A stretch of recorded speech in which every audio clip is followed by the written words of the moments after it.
Shalom Bapak Ibu Saudara. Sebagaimana kita masih sedang menghadapi terus pencobaan demi pencobaan yang tidak pernah berhenti sepertinya ya. Bertubi-tubi pencobaan itu datang. Tapi ketahuilah bahwa Tuhan Yesus pernah mengalami hal yang sama. Ketika dia mau mengawali pelayanannya di dalam dunia ini, setelah dia dibaptis oleh Yohanes Pembaptis, Matius pasal yang keempat menuliskan bahwa Yesus mengambil keputusan untuk berpuasa selama 40 hari 40 malam. Dan ketika dia selesai berpuasa selama 40 hari 40 malam, datanglah si pencoba, yaitu iblis. Dia datang mencobai Yesus. Dia berkata kepada Yesus, "Lihat itu, ada banyak batu-batu. Engkau adalah Allah yang berkuasa. Ubahlah batu-batu itu menjadi roti.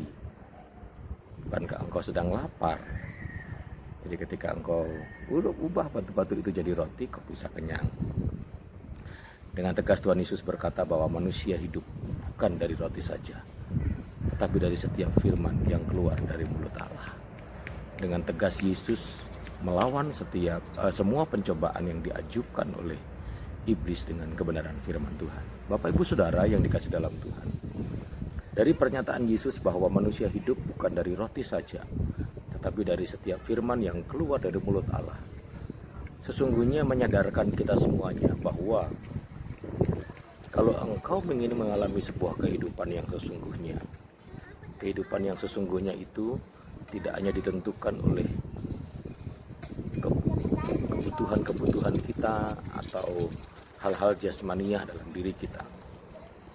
Kalau engkau ingin mengalami kehidupan yang sesungguhnya itu, bukan hanya berbicara materi tercukupi, bukan hanya bicara tentang kebutuhan pokok sandang panganmu tercukupi, tapi kehidupan yang sesungguhnya yang dapat dinikmati, yang dapat dialami oleh semua orang adalah ketika dia hidup di dalam firman. Dengan tegas Yesus berkata manusia hidup bukan dari roti saja, tetapi dari setiap firman yang keluar dari mulut Allah. Artinya kita harus memakai firman itu, kita harus menghidupi firman Allah itu, kita harus terapkan firman Allah itu dalam hidup kita, dalam seluruh aspek kehidupan kita.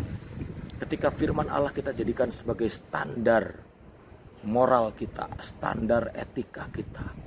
Firman Allah kita jadikan sebagai standar dalam kita berbisnis. Firman Allah kita jadikan sebagai standar buat kita bergaul. Firman Tuhan kita jadikan standar saat kita melayani Tuhan. Semuanya itu akan mendatangkan kehidupan.